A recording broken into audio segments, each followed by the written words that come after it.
This is Suspenders Unbuttoned, a podcast where friends talk with friends about TV, movies, and books.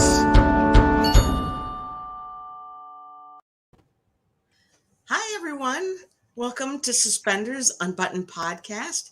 We're excited today to be speaking to James Jenkinson, who is joining us for my Growing Up Christmas list. I'm Julie. Jim. And I'm Sarah. And please I'm Jim. Welcome, Jim. Thank you for being Thank here. you. Oh, it's great. That went smoothly.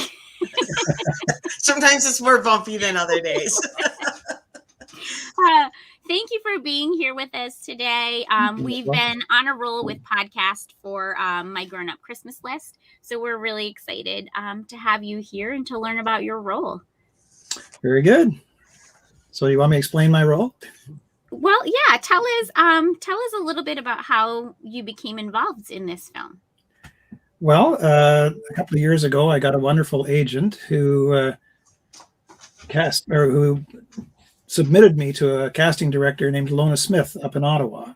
And Alona must have liked something in what she saw in some of my auditions, because she has offered me auditions in quite a few different films along the way. We were talking about Feeling Butterflies and things like that, ones that I've auditioned for in the past.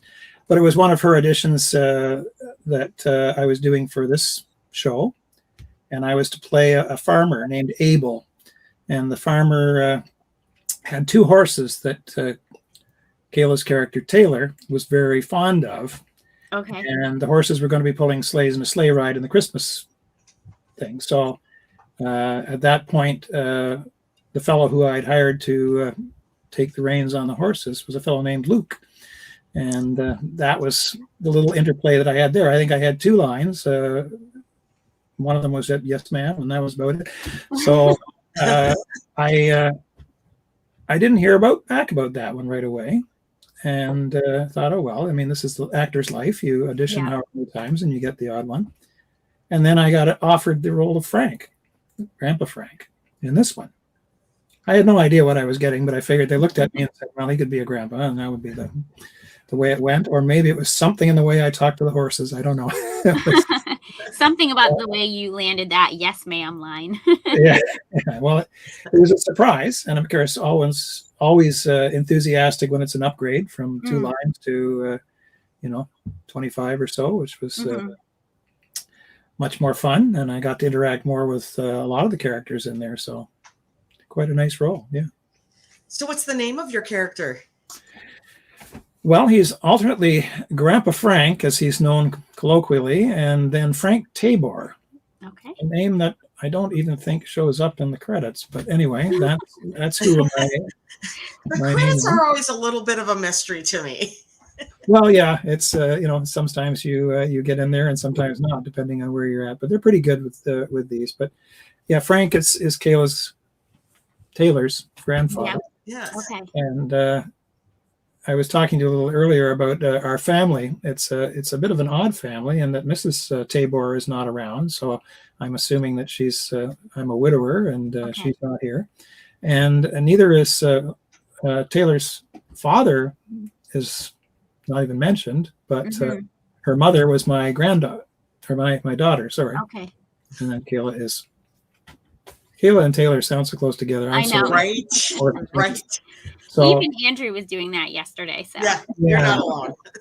Well, so technically we're the family, Right. She may be Taylor Nichols and I'm Frank Tabor, but she's my granddaughter, and there's nobody in between us now. Yeah. And so, but it was an interesting connection, because Taylor's mother, my daughter, really celebrated Christmas in a big way. And so I think that Taylor was feeling a little lonesome, and she was coming back to a familiar turf that she knew, and that was it. So she was, as you saw in the trailer, that she even volunteered to help me in my store at Christmas. Yes. Is it a Christmas store?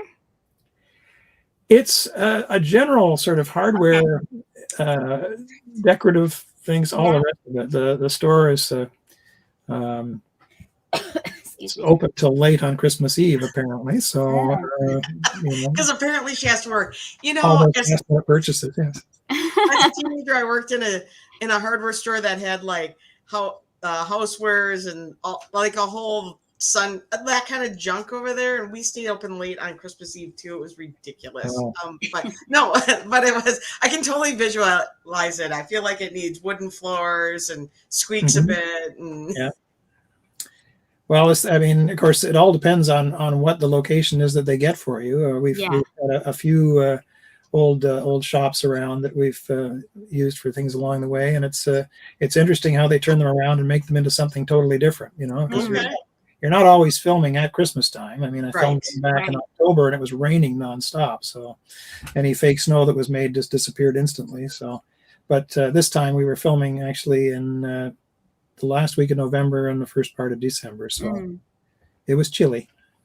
And was it what kind of store was it? Do you know that they transformed into this? I think it had been a florist shop. Okay. Okay.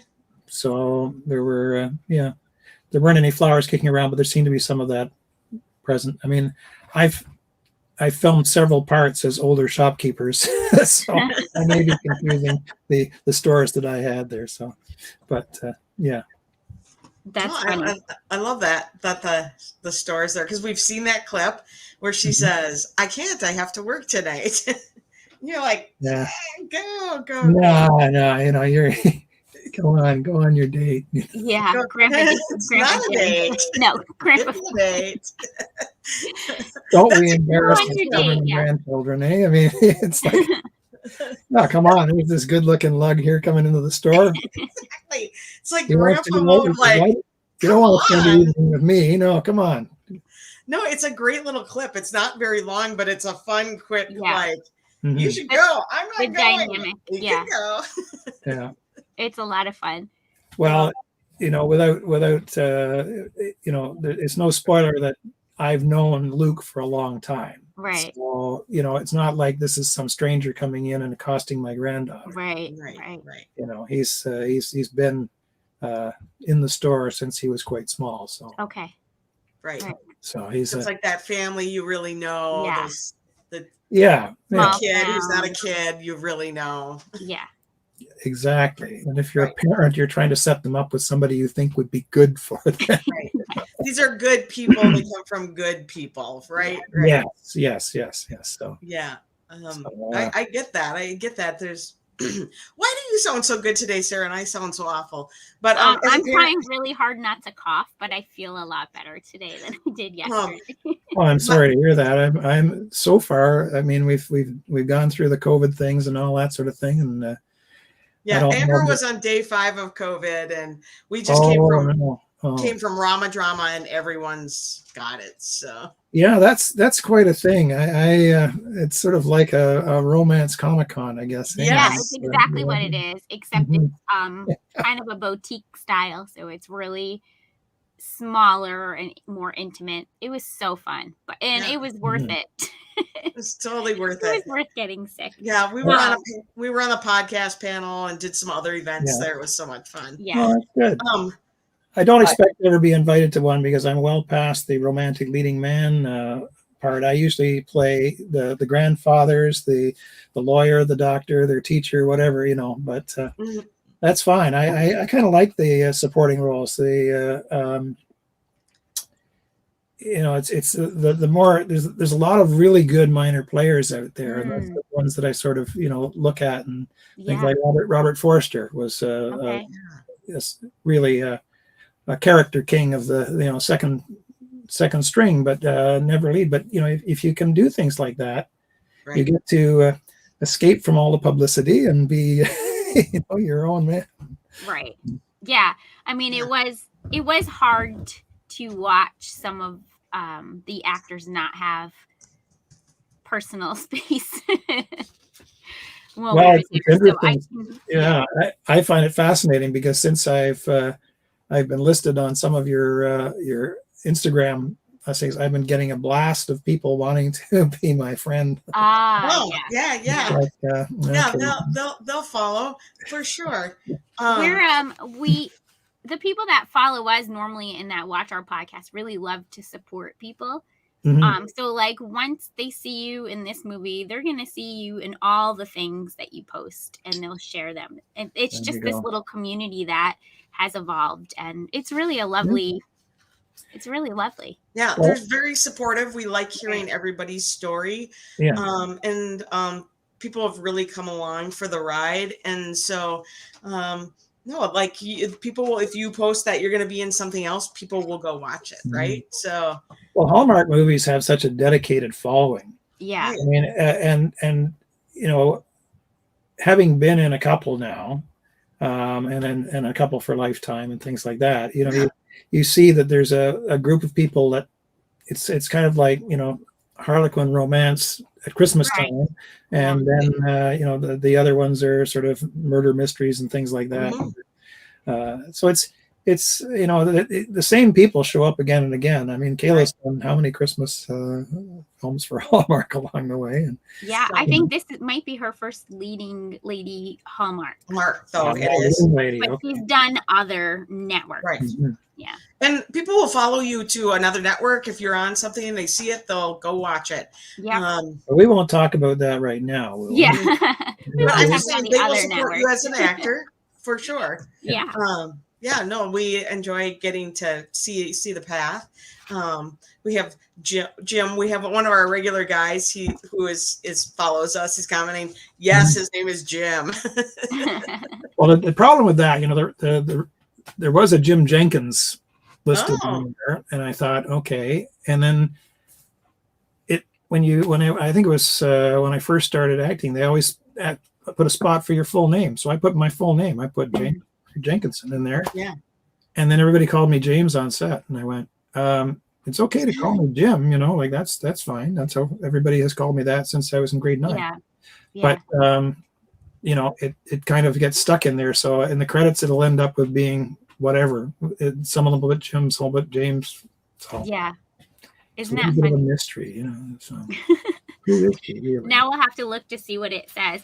Yes. Let's get back to Grandpa Frank for a minute. I'm curious, will we see him interact with you know,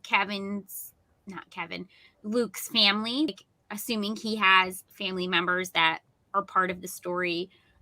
Do we get to see interaction between you and them? There could be, yeah, it's possible. There's all kinds of things that happen in this film. Okay. Most of which might be spoilers, but that's fine. That's fine. We do know that it's a long arc. We do know that 5 Christmases. Right. Well, yeah, and it's they're a pretty tight knit group. I mean, let's say that we all knew each other from way back. So, you know, I've watched Taylor grow up. I've watched Luke grow up. Yeah. I've known, you know, some of the other characters through different things. So, yeah, there's we're almost extended family with Luke, so it's kind of a okay. I love that sense of community sometimes. Yeah. Like yeah, like we volunteer for the same things and all that sort of stuff. So, yeah, and it feels like it's maybe a small town, this setting. Almost every one of these things is set in some small town, middle America, which means that I have to drop my Canadian accent of, you know, usually if there's a retake or ADR that I have to do, it's because I said about instead of about, or something like that, you know. So we don't want any Canadians to show up in this thing. How is that hard to do? Sorry, Julie. Go ahead. It's never shot in Minnesota. You can say it either way. We don't care here. Well, that's it. Actually, you know, there's a lot of Canadians end up being called on to do voice work for radio stations because they're pretty generally understood across all the spec. Not the folks from Newfoundland, but you know, that's their issue. But yeah, it's all supposed to be Middle America. So whether it's Minnesota or Wisconsin or Illinois, you know, they don't very often tell you where it is. I mean, one of the films I shot in, the truck had a license plate that said Vermont on it. So I thought, ooh, East Coast. Okay. Yeah, so gonna go with it. Go with Vermont. Yeah. But it is, you know, you have to look at. I always look at the script every time I go through and say, how often does he say out or about or, you know? And I have to sort of say, it's almost like I hurt myself, like how, you know, it's out, and that doesn't come very naturally, you know. Right. We get accused of saying a boot, Yes. It's only my Scottish relatives that do that, going to the hoops, things Yes. like that. But in Canada, the accents, I don't know too many of them that actually do say a boot anywhere across, but that's what we're told we say. So That's how it comes across our ears a little bit. but I do go through the script and I sort of underline things that I need to bear down on a little differently. Mhm. And sometimes it still slips. Once you've done 10 or 12 takes, Right. you get pretty good at following and then of course the editors are great at clipping things out and putting new ones in if they have to. So Right. I always say we could never film this thing in one straight shot ever and have it look anything like what you see in the end. I mean, the people who don't get top billing, all of the crew and the people after the end, they make us look good. And that's a big job with some of it. And it's, it is amazing because the end product looks far different from what I remember filming sometimes, Yeah. Like, I think that editing can really make the look of a film. Have you ever shot something where you shot it and have one memory and then you see it and you're like, I can't even find myself like where I was trying to orient yourself because it looks so different? Well, yeah, and of course, sound effects and music in the background. I mean, to heighten the mood, the music will pick up a little bit, or then to make it seem more dark, they lower it down. And I once watched Robert Carley, who's the musician who does a lot of the background music on Murdoch Mysteries. I don't know if you put that there. Okay. Murdoch Mysteries is one of those shows that shouldn't be around because apparently police dramas and period things are not popular and they shouldn't be centered in any one town. So here you got a cop story that takes place in Toronto in the 1890s through the 1910s and it's still going in its 15th season. So, Well, period dramas are huge right now. Yeah. So Bridgerton, Sanditon, Outlander, they're massive. Oh, yeah. So they're huge. I'm getting ready to audition for Outlander again here. So. Gosh, that would be so fun. Are you? No. I was just gonna say, I couldn't tell you if I was. Like I'm sorry, But you look like you should be throw you in with any of those crews in the Scottish crews. Well, yeah, it's funny. I did the ancestry thing to see what my background was, and of course they keep upgrading it. I started out as 53% Scottish and 45% Irish, and the rest was Scandinavian. And I thought, okay. And now it's come back. The last time I heard from them, they said I'm 68% Scottish, dropped down to about 12% Irish. And I thought that's interesting because both my mother's father and mother were Irish. Yeah. And so who knows? Obviously, so they may have been. So what they're starting to be able to do is speciate the DNA splits into more splits. Yeah. And so they probably came out of Ireland, but but their bloodlines come out of Scotland. So they're able to start placing those as they can break those pieces down more and more. It'll give you more specific. They'll be able to split them out more. So things that they were lumping together before now have been split out. And well, my mother's father was from Ulster, and her mother was from the south of Ireland. So there was a real orange and green thing going on there. Yeah. And they got married. And of course, the Ulsterites, they were Ulster Scots. They were brought over to build the ships. And so there's a lot of Scottish blood came into the north of Ireland that way. So that probably explains why it's more than 50% Scottish on that. Yeah, and so it's the history piece that goes along with the DNA that makes it so interesting. Yeah. Oh, yeah. I find that fascinating. My mom has done, her side of the genealogy, and it's all very interesting. Right. Well, it is interesting because, the Irish and Scots were there's a lot of Picts and Celts and other sorts in there. And then I'm not sure if, the Scandinavian probably comes from some Bodens that were basically Vikings who got left behind on a raid and ended up staying in Scotland. So and they worked their way into the family too. So, but I'm a little bit Scottish, but I don't look it. I'm a lot bit Swedish. I thought surely I'm going to have something from I don't know. There's somebody who comes from some exotic spot. Instead, I've got all these ruddy-faced, red-haired, big-eared people from Scotland, Ireland, and anyway, what can you do? So right. it may come as no surprise to you that my grandparents came from Sweden. There you go. Yeah, and not many blondes in our family. My son started out blonde and then very quickly turned dark. So I'm getting to be a polar blonde now. So that's See, style. Me too, but you can't really tell yet. Keep them I know you're lucky. You're lucky. It's getting there. See, you can tell when you saw. So we've known each other for 2 years, and we just met this last weekend. So there you go. Yep. So that was fun. Hey, I got another question about the movie, though. Had you ever worked with anybody who was in the movie before? Yes. I was pleased to see that Susan Hammond, who plays Luke's mom, my ex-wife from Galentine's Day Nightmare. Nice. She was on it. Susan is a lovely lady. And in spite of the fact that apparently we fought like cats and dogs on Galentine, but yeah, she was in it, and a number of the crew were from groups I'd worked with before. The wardrobe people, makeup people, some of the camera people were there. So again, I like to get to know the crew because they're an interesting bunch, and they don't get much play. They sort of set up stuff, and it's amazing the stuff that gets done behind the scenes, and we sort of arrive and there it all is. And there's just some great people, but Susan was the only actor on that one before. But it's nice to have cast and crew that you know and are comfortable with when you come into a project. Well, Ottawa has only about 4 film production companies, and I think that a lot of the crew and stuff play back and forth between whatever filming. So I've seen a lot of them before from times past in that capacity.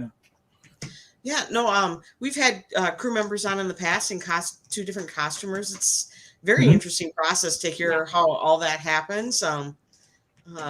In fact, we were commenting on with Kayla, just that we love the winter coats were not so hallmarky and actual more contemporary winter coats. We appreciated that.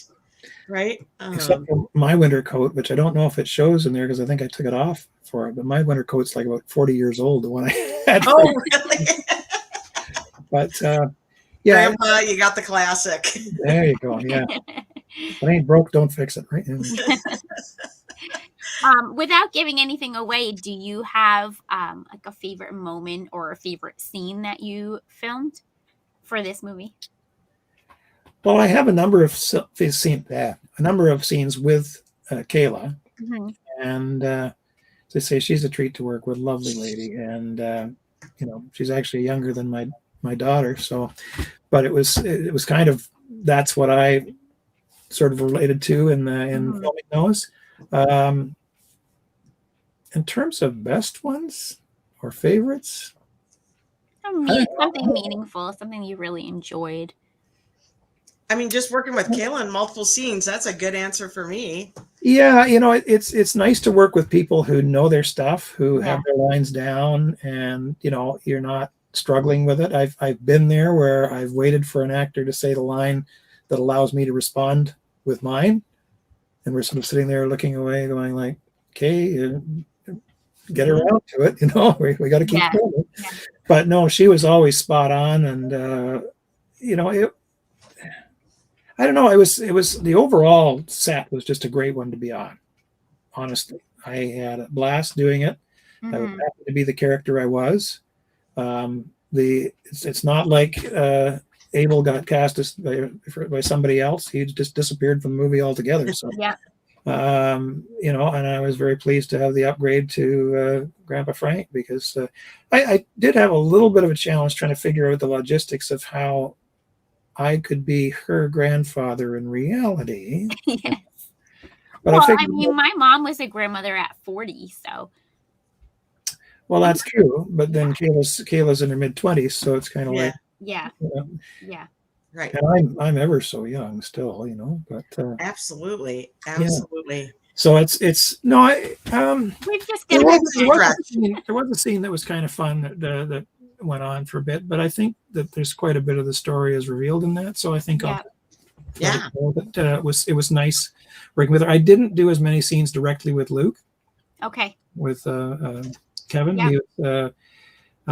He was away a lot of the time, and that's so when he was away, Kayla was with me. So Right. Mhm. So no, I think we see that Grandpa Frank and Taylor have this relationship. They're together. That's their family. So that's what they have left, right? And so I think it'll be wonderful to watch that pan out. I kind of love that Andrew talked about how it's a long arc through the whole story. It's not your favorite. It's not a traditional cookie cutter formula. No, that was one of the more appealing things about the script was that I mean, if you've watched 2 or 3 of these Hallmark Christmas ones, you sort of, boy knows girl in childhood, they drift apart, and then years later they run into each other again, and there's a child involved somehow, and then they fight a little bit or whatever, but they get back together, and then all's happy at the end. Right. And that's Nailed it. that's kind of the cookie cutter version, and this one doesn't go anywhere like that. I wondered because in happy stories and stuff like that, they aren't recently deceased relatives and things like that. So this one begins on a little more somber tone. There's some tense moments involved in it because he's in the military. Right. So it's and it all comes around, and I don't know if that's because Andrew was filming it thinking, well, maybe Hallmark will pick it up, maybe not. Right. I think he was just attracted to something that was a little different and told maybe a little deeper story. It sounds like. Certainly sounds like it's going to be a lot deeper emotionally. Well, there's a lot of ups and downs. Yeah. Right. It's not all one super happy, Right. I think that people are excited for it because it's going to have a little more depth, maybe. Andrew thought it fit much better at Christmas time, but Hallmark, he's like, they got a camp one and something else and then this. And they said, well, he's like, I mean, I get why they're dropping it where they're dropping it. So, well, because Christmas is terribly important to both Taylor and her grandfather. Obviously, it's one of the best times. He's big on decorations and things like that. And the Luke's family are the same. They're very much involved in Christmas. So I think that's why it makes a good Christmas movie. I wasn't expecting to see it until November. Yeah, nobody was. Yeah, but everyone was surprised. But there is a deep backstory of other things going on that happen, and so it's not just, it just happens to be kind of a obviously a romance, but also a little bit of drama. Not there's some comedy in there, but that's mostly Luke. Right. I don't know what you're talking about. Yeah. No, So, I everyone is very intrigued. Like the more they hear about the story, the more people they're telling you should watch this because it's going to be a little different. And it's different. Yeah. People are excited to see that type of story. What I'm hearing reminds me maybe of like the old classic Hallmark. They used to have a specific name, but and I was trying to think of that last night. Sheila, if you're here, tell me what we're trying to think she was of. here earlier, but it was like their classics, and it's giving me that kind of feel that that it would be like that it's going to have Hall that of Fame, classic. Hallmark Hall of Fame. Thank you. Right. Yeah. Yeah, that's exactly what it reminds me of. Yeah. Well, the writing in this one was very different from others. Okay, I think that the writing here was really exceptional. Now, that said, there were a couple of lines that we had to fiddle with to get them to fit, but sometimes you feel that it's a little too formulaic, and it doesn't give you much chance to create a character that people can really get into. And I don't expect everybody to fall in love with Grandpa Frank, but I think as a support character for Kayla in her arc, that was a great spot for me to be because I'm not a grandfather yet. I've got 3 children, and I don't know when that's going to happen. But I can still relate to the concept, you know, Right. and it's Right. it's Right. it's something to look forward to. And of course, you know, I've been through dating adventures with my children, so I have Yeah. that sort of thing in the back of my head all the time. And Yeah. it seems to me that you're more of a father figure to Taylor than a grandfather. So Yeah, I get the feeling that her father wasn't on the scene for too long. Yeah. His Grandpa Frank stretches back in right. a larger presence for Right. more of her life than would ordinarily be the case, you know. So Mhm. I don't think Right. it's a spoiler. It's you know, Right. No, I think that's kind of a part of given. a Just background. Yeah, Yeah, yeah. based on the pictures they've released and the And the clips they've released, it's clear process that's of the elimination that relationship. there's no other parents in the picture. Yeah. We can Right. figure it out. yeah. It doesn't so- take much to put those two together, right? No, and I'm intrigued by that. I'm intrigued by everything, and this movie feels like it's going to be a movie that's going to show up at Christmas time again on that schedule Yeah. multiple times, Yeah. and it's going to get shown year after year. I just feel I haven't even seen it, and I just feel like it's going to become a regular, you know? Yeah. Yeah, I think because it's not as formulaic as the general ones are, that it will be have a little more interest to it. You know, maybe draw a slightly different audience from the. Mm. I mean, it'll always get the classic Hallmark audience through. I mean, there's people having done the last Hallmark movie that keep sending me messages and stuff like that, and it's like, okay, you know, all right, Right. right. But I think that this one's very different from that, and Yeah. it's different in a good way. So I think, Yeah, Yeah. it really sounds like it. And, you know, talking to Andrew and to Kayla yesterday and now to you, like, I think we're all just really excited and interested to see how it's different and how it's going to show on screen. And I think it's going to stand out. I think it will stand out. Yeah. yeah. Well, the crazy thing was we were filming all this stuff just outside of Ottawa, Ontario, and for a lot of the time there was a ton of snow on the ground. Yeah. Mhm. Yeah. Yep. And of course, when we went to shoot things, there'd either been rain or something else, and it all dried up. So I mean, there's a lot of trying to get the effect of snow in places. I know for one of the scenes they were hauling snow from someplace else and Oh, dumping God. it on their feet. It was like, okay, you know. But yeah, usually real. in December there's lots of snow to be had around there. So, Yeah. but yeah, there weren't a lot of special effects involved in getting that to go. Yeah. Kayla talked about once where she's like, you could just go on and on and on with the shot because the scenery was correct, right? Mhm. So it was set up for Christmas and there was snow. So Yeah, oh yeah, that's perfect when you got that. yeah, but cold. Then you get the cold. But I always find it interesting. Like the last one, of course, we're filming all these cold winter scenes, and nobody has their breath showing. You know, like you can't see anybody's breath when they're talking. And I thought that usually happens when you get down into the 40s and yeah, the 30s. Yeah. Nope, Yeah. because we were shooting at probably 65 degrees Fahrenheit, and so no breath. no Yeah. breath. Yeah, and that's hard to get anybody to use special effects to get it in there. It's not worth it. Right, No, because right. it never looks right either. No. Especially we live, Catherine, who's our podcast engineer, and I live in Minnesota. Sarah lives in Rhode Island. We see this, and so Okay. when it's done wrong, you're just like, no, that's not Well, right. even in that really wintry scene that we shot the last time, you won't see any breath because the wind was going so damn fast. No, I heard it was windy. It's Gosh. gone, you know? That was a miserable day, wasn't it? Yeah. I'm just going to probably be watching that scene to see how cold everybody is. That is not the goal for that scene, though, No, I'm right? kidding. I actually saw it because we did the ADR on it back in April, and Yeah. I was surprised at how good it looks. Yeah. Okay, It looks- perfect. You don't see goosebumps on anybody, and it actually looks very good. So, and I got a couple of extra lines of dialogue in there because there were points where I was watching something and I was sort of going, and they said, you should say, whenever you do that. Okay. Really, you need to put that in, but anyway, so, but yeah, Somebody it's script that. sorry, Somebody script. yeah, yeah. I love that. Hey, let's shift a little bit and talk about what inspired you to become an actor. How did you have a very interesting story? So tell us a little bit about that. Well, back in the 70s, I just completed an undergraduate degree in the sciences, and I think I was in my third year when they told us that there weren't going to be any jobs for people with your degree after you get out.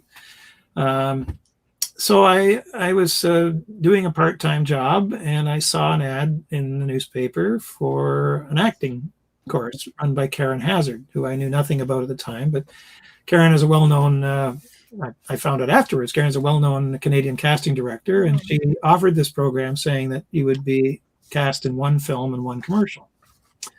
So since I had nothing better to do with my time, and I'd done a little bit of acting in high school and younger things, I took her course, and sure enough, true to her word, she got me into one film and one commercial. The commercial was an Ultrabright toothpaste commercial. Yeah. Kind of right there. Ultrabright. And it no longer exists. But anyway, Three colors. Yeah. And the other one was a very Canadian movie about the separation of Quebec from the rest of Canada, and I got to play the role of the hotel doorman at the Grand Hotel in Paris. And so they got me a doorman's outfit, and I stood in front of the doors of Casa Loma, which stood for the Grand Hotel, and let Alexandra Stewart out of her Rolls Royce, and she went in, and then that was my 13 minutes of fame, or 13 seconds of fame. 13 minutes. That's awesome. So, yeah, there was one other little job later on. They were looking for Arab bodyguards, and since I had dark hair and a mustache at that stage, they put sunglasses on me and shoved me in the back there. So she gave me that and more. 2 roles in one film, which is now not available anywhere. I love that.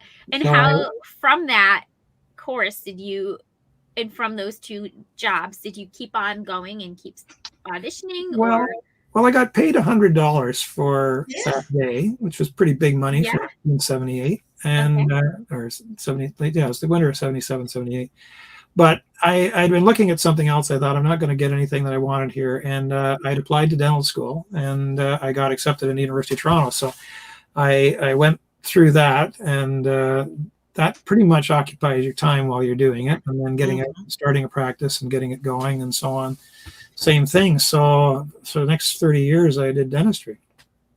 And it wasn't until 2005, I started noticing I was having some trouble with my eyes. Mm-hmm. And I went and saw a retinal specialist, and he said, you're using those curing lights. And I said, yes, we are. And he said, well, how long have you been using them? And I said, well, since 1983. And he said, they didn't have the protective eyewear for them then. He says, we see this all the time. Yeah. Something they don't tell us, in dental school. But anyway, so I was having a lot of trouble with my central focus, and I don't think that's very good to have a dentist who can't see a straight line and like that.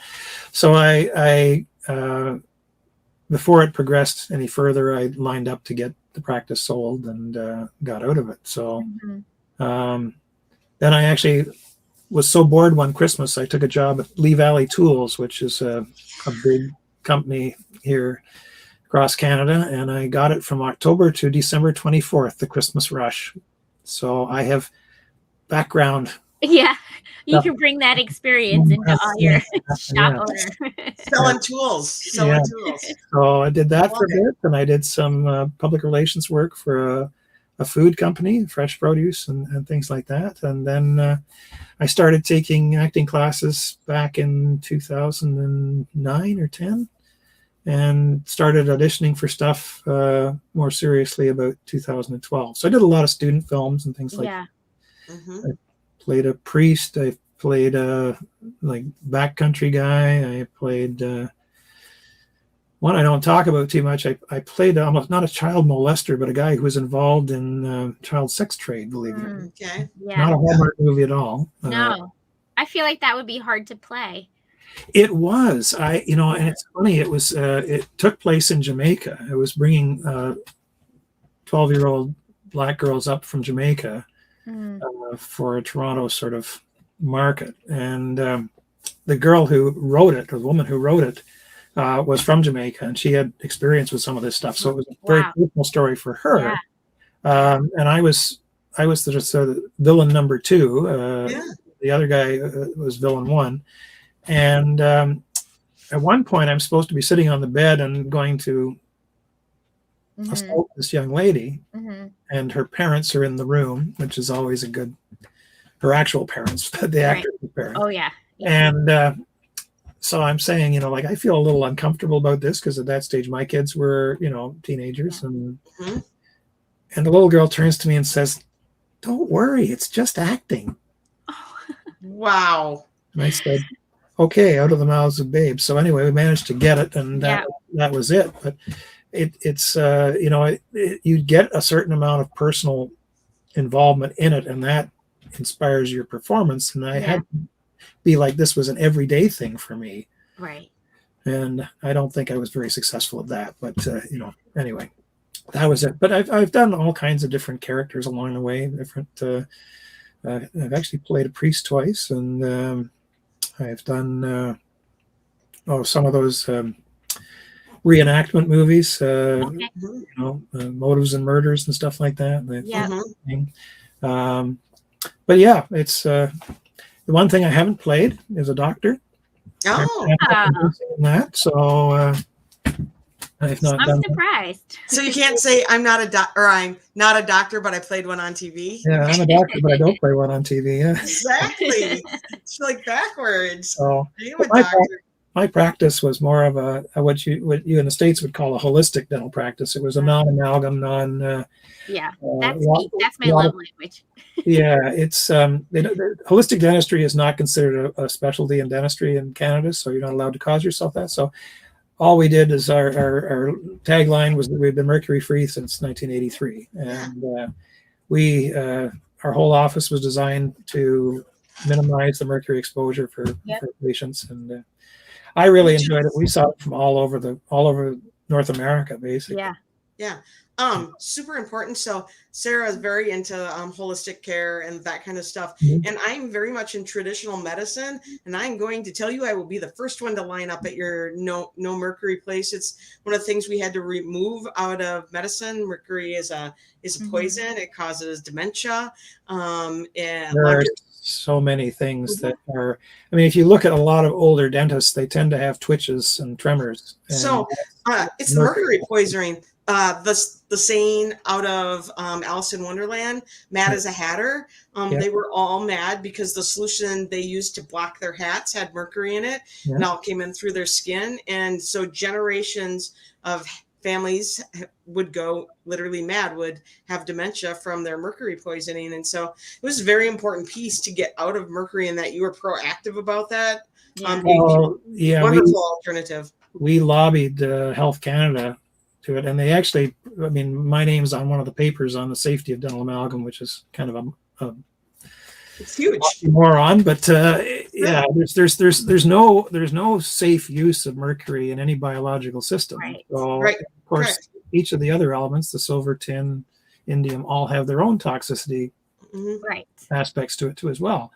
And one of the things I would tell people is that, if you want, we can work with a new type of silver filling, which we've replaced the mercury with lead.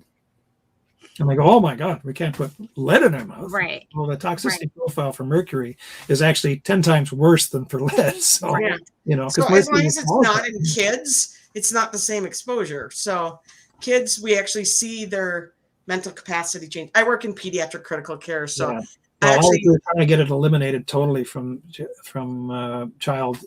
Like we didn't do any of it in our office. Yep. We seemed to think that was too difficult for most dentists to do.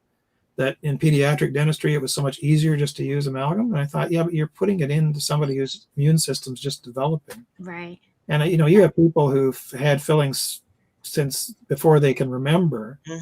And they don't know what they were like before that. And when you remove it all, and we used to take it out under a particular protocol to minimize the exposure. And then we had a naturopath and a chiropractor and a neuromuscular guy that we worked with, plus a craniosacral lady, who were all in our group, and an orthodontist and an osteopath.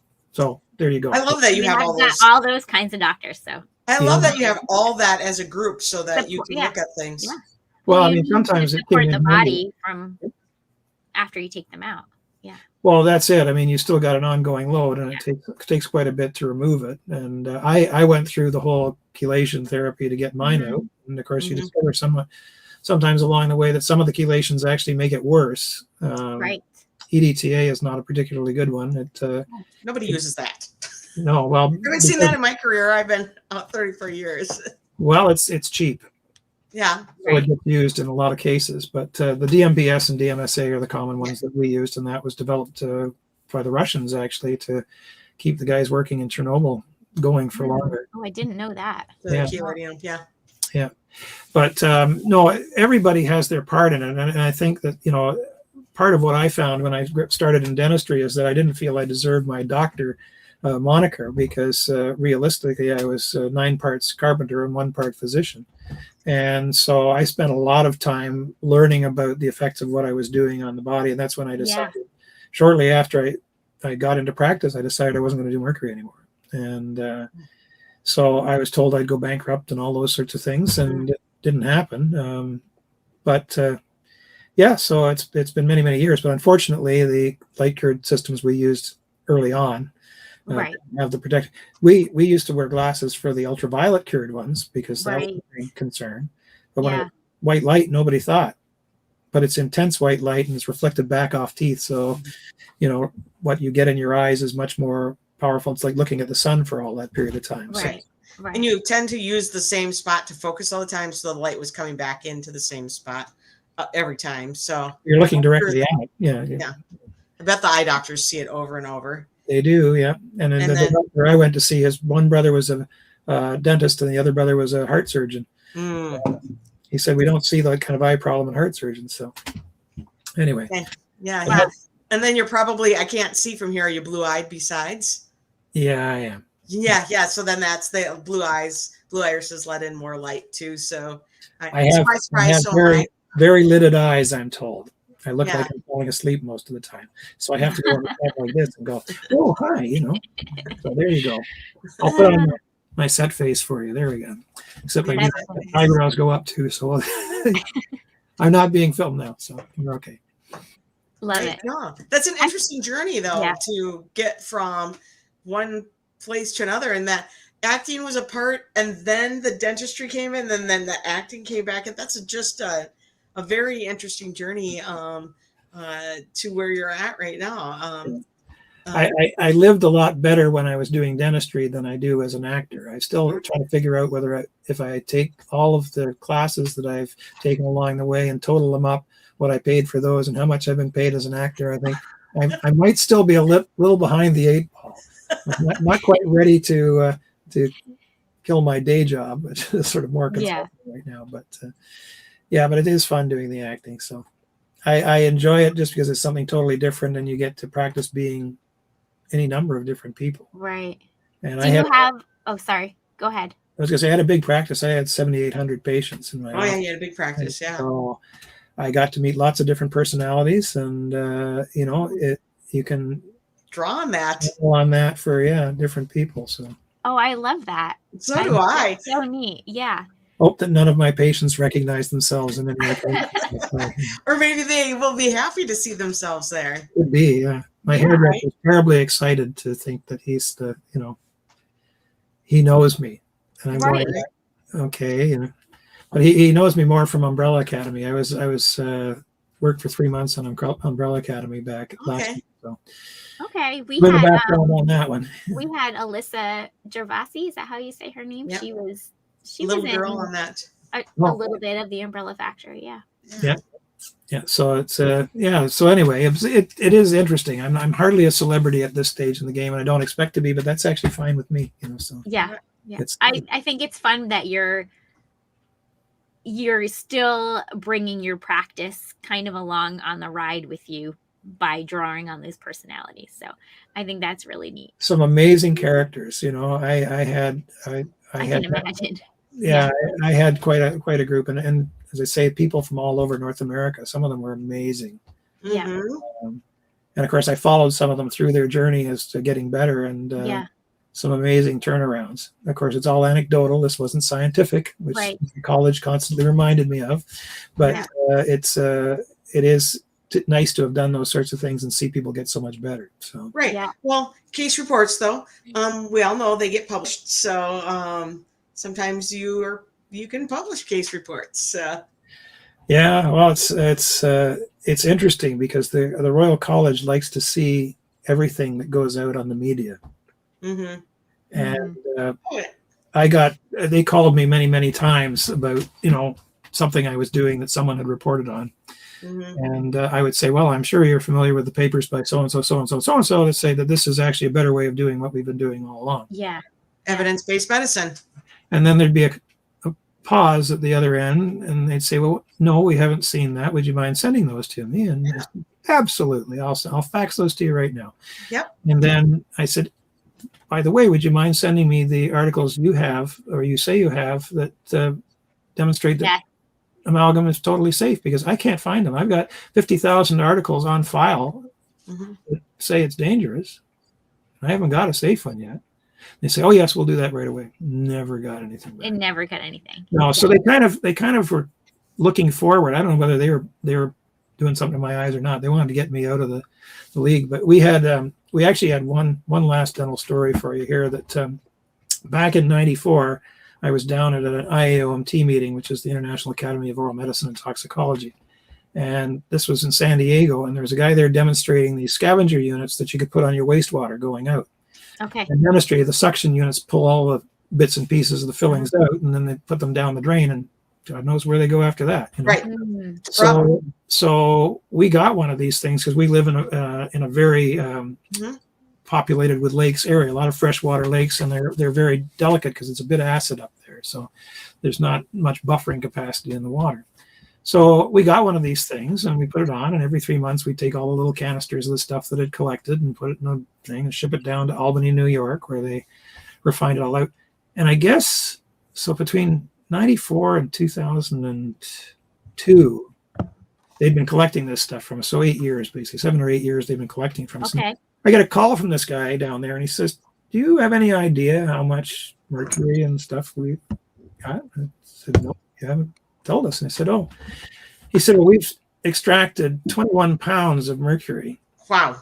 From it. Now, you have to understand that we didn't put fillings in. This was just taking them out. Yeah. So the most rich in mercury are the fresh ones, So that's all, thousands of teeth, I guess, that were. But anyway, I said, wow, that sounds like a lot. He said, yeah, it's enough to contaminate 100,000 acre lake, so you can't drink the water and you can't eat the fish. That's crazy. And I thought, there were only 6 dentists in Huntsville when I started. There were about 12 when I left. But there's 6,000 dentists in Ontario. And all of them are just putting their stuff down the drain. Yeah. So one of my assistants, her father was a newscaster. Okay. Oh, yeah. So we had a bit of he did a little interview with us. Mm-hmm. And then the people who made the scavenger posted it in the newspapers. And so it ended up on a little newspaper that goes on the Toronto subway line. Okay. And my life got really interesting. I bet. Because what was I doing? What this, like it just became this horrible thing because I'd uncovered this stuff that nobody was supposed to know. Except for, I think it was required in the United States. Well, I think in Minnesota that you scavenge that. Also, the land of 10,000 lakes. I mean, lots of lakes here too. So I think that's been required around here for a very, very long time. And probably upstate New York too, probably why that company's out there. Not sure, because the American Dental Association has the patent on dental amalgam, so they kind of have a vested interest in keeping it being used. But yeah, with this thing going like that, of course, what happened is there was great public outcry. It was on the national news systems, everything else like that. And so the Royal College decided in 2003 that every dentist in Ontario had to have one of these scavengers. Okay. So they all got installed by 2003. I think that. And so true to form, I got a call in 2004 saying, you didn't ask for a scavenger. What's going on? You have to have one in. I said, well, actually, I have an updated version from what you have already in here. Mine takes out 99.8%. Yours are 93.4. Yeah. So, yeah, I mean, it seemed a little odd that the guy who kind of exposed this thing for him wouldn't have had Yeah. Anyway, so that actually is probably one of the things that I'm most happy about. That is the legacy thing was the fact that we got all these guys in there because we are a province of lakes like Minnesota. We got glaciated over, so there's big chunks of rock with water between them. And so that was it. So that's cool. Well, gosh, that's amazing work. Yes, thank you for that. Yeah. in your path to becoming an actor, that you were a dentist in the middle of it. And you made a big impact too. So Right. Well, Right. it's funny because, I can actually say that when I retired, people were sad to see me go. And I love that because usually Yeah, that's fun. you ask I people love what that they you have so many characters to draw on from people who are your patients. Oh yeah, yeah.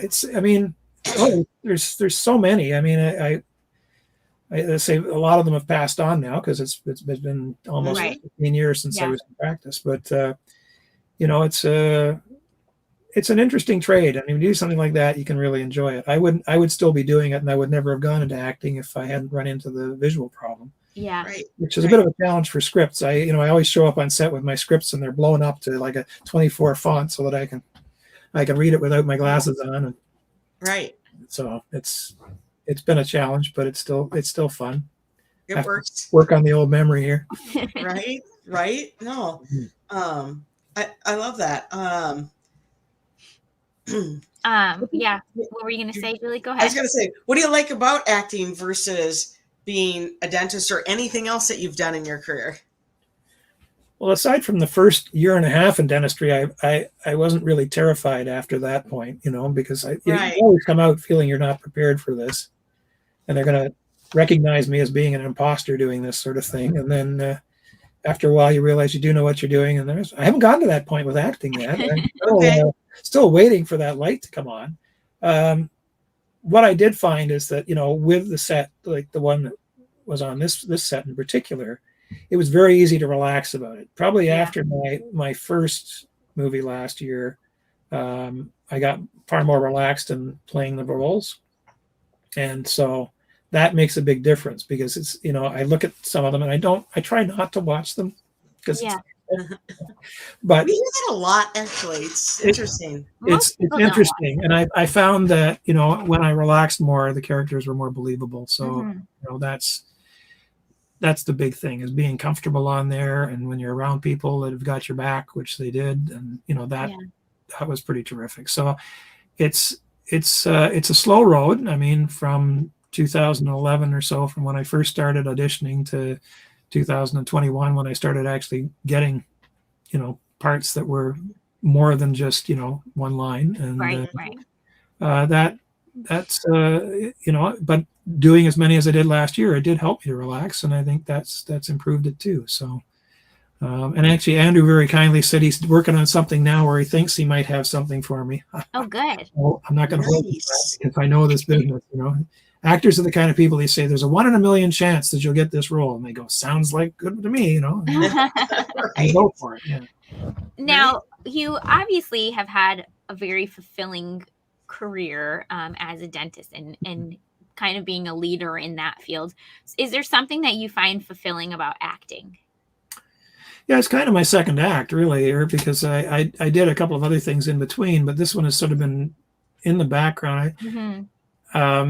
I occasionally do stuff that terrifies me just for the good of it, because I don't know why it does. Challenge yourself. Yeah, and it's I generally had an audience of one, and they had no choice but to listen to me.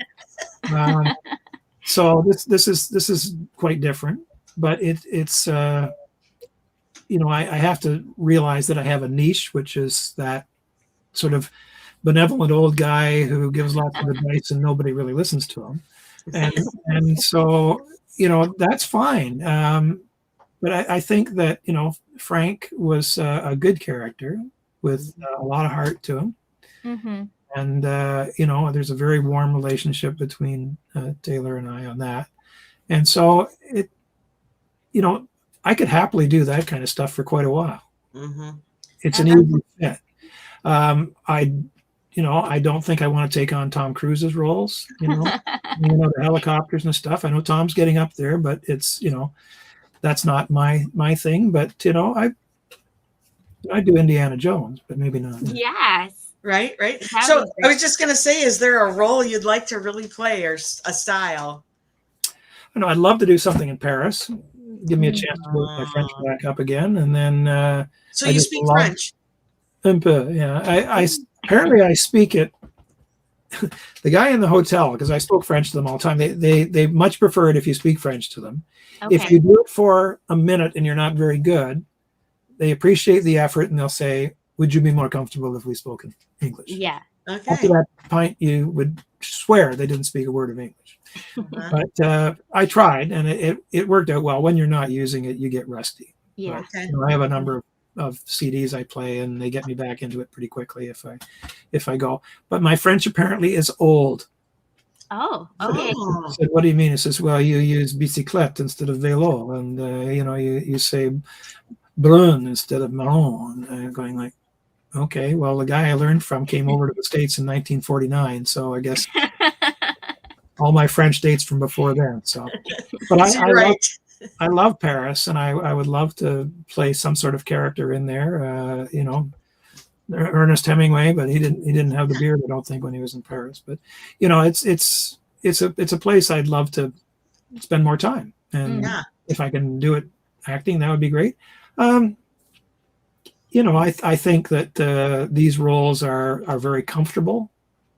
Right, Matt? I'd like to see something that was a bit more of a challenge. You know, Yeah. Mhm. being a university professor or something like that. You know, you have to look at it. I think I could do homeless guy pretty well. You know, my wife hates it when I say that. She says, "You have never played a homeless guy." No. But I could see you as a university professor. It wasn't Indiana Jones a professor. He That's was right. Yes. Dr. Jones on the With island. the girl, I love you Yeah. on the islands. Yeah. Dr. Jones. Yeah. Dr. Jones. Oh, one of my biology professors at undergraduate and was my advisor. Name was Dr. Jones, and so I maybe said that way too many times. Yeah. Well, I mean, there's a guy who's had a long-lasting career and has been able to carry it on quite well into his 70s. You know, I remember when he played with Sean Connery, there was only 13 years apart between father and son there. So I guess, you know, Kayla and I are pretty safe with the grandfather granddaughter. Yeah, that's the way it goes on TV sometimes, right? Yeah. So, Just a little Hallmark magic. Well, ordinarily, without the beard, I played a lot younger than my age. right. But my But wife now thinks I look younger with the beard. I don't know. You'll see both now, so you can make the decision. We'll have make to it put up a happen. poll. Yeah. Right. But- The poll with the beard without. Yeah. Let's switch gears again and tell us, do you have a favorite Christmas movie that you watch every year? Yes, and it's a recent one. Up until before before this last one, I used to like it was Mary Steenburgen and One Magic Christmas. Oh, Okay. yeah. It was shot in Collingwood, Ontario. Lots of snow Okay. there for that one. Had Jan Rubisch as Santa in that one. He's a long-standing Polish-Canadian actor. But my favorite now is an animated film, believe it or not, and it's not the Rudolph the Red-Nosed Reindeer with Okay. Hermie who wants to be a dentist. Okay, that's Correct. Herbie does want to be a dentist. it's called Arthur Christmas. Yes. Oh yeah, sure. Have you seen that one? Oh, my It's got kids a watch that. phenomenal cast, Yes. and it's just such a great story. Yeah. And I heard it was a broadcast on the CBC, and they were asking this guy who reviewed all the movies what his favorite Christmas movie was, and he said Arthur Christmas, and I'd never heard of it because it got virtually no public. Yeah. You know, I think it just like came out on, is it Netflix maybe or something here? Right. yeah, but it was like 2013 or something like that. It's Yeah. not new. But I thought, well, where am I going to find this thing? And I looked on Amazon. I didn't see it at that point. So I walked into Walmart, and sure enough, and they're discounted things for $5 a piece. I found Arthur Christmas. So I bought it. Uh-huh. And Kristen and I watched it that night. We're totally enthralled. I went back and bought 3 more, went in each of the kids' stockings for that. Yeah. Oh, perfect. So, yeah, it's just a great little one in sort of the transitions of Santa Claus, you know. Yeah. Right. Yeah. How he goes No. along. Yeah, no, it's a great one Mm-hmm. for Yeah. sure. And lots of Scottish elves. Yeah, right there. Little Brian, there's always time for a bow, you know. Right? Yeah. So No, sometimes those are like the best treasures. Yeah. That little bit off the beaten path that Yeah. people are like, no, this is actually super good. So I mean, it's hard not to like It's a Wonderful Life and things like that. There's lots of people who love Die Hard. Yet that debate is at Christmas. It's not a Christmas movie. I fall into that's not a Christmas movie. Yeah, so it's but yeah, there's some great old time ones with Bing Yeah. Crosby and Yeah, White Christmas. Yeah. lots of singing and stuff like. We don't get the musical Christmas things so much anymore. No. You No, know, we don't. the Santa Claus and Elf, other than Elf singing in the bathroom. Paul Green used to come into the set of Christmas CEO strumming his guitar. Yes. And singing along. I said, like, Paul, we're actually filming right now. And this does not surprise me. Nope, not at all. I mean, he's playing my son, so I treated him like dirt. Yeah. But no, we had some fun in some of those scenes. But it was sometimes that wasn't really part of the script. The music coming in at that point, so we had to skip that. So. Get him out of there. He actually sang from one of the bar's patios while they were filming that. Oh, that's right. And one of our administrators for our Facebook group went over there and got him on an Instagram Live. Well, I mean, Paul loves a camera. Yeah, he does. And he loves to play and he loves to talk. So we've had him on the podcast because he just loves to talk. We had him on the podcast last fall. Was it last fall? Yeah. And he was very easy because he loves to talk. So he was easy. Yeah. Yeah. He's one of those guys who has a perpetual 2-day 5 o'clock shadow. Yes. I don't think I've ever seen him clean shaven. But he's great. He was a lot of fun to have on. How about a favorite Christmas song? Do you have a favorite Christmas song? That's a toughie. I don't know. I always have the CDs of medleys and stuff like. It's probably one of the older ones. I remember sing along with Mitch when I was a kid. We had the old LP of that, and I used to play it, and those were some of my favorites. Sometimes it's something like "God Rest You Merry Gentlemen," which really isn't. Yeah.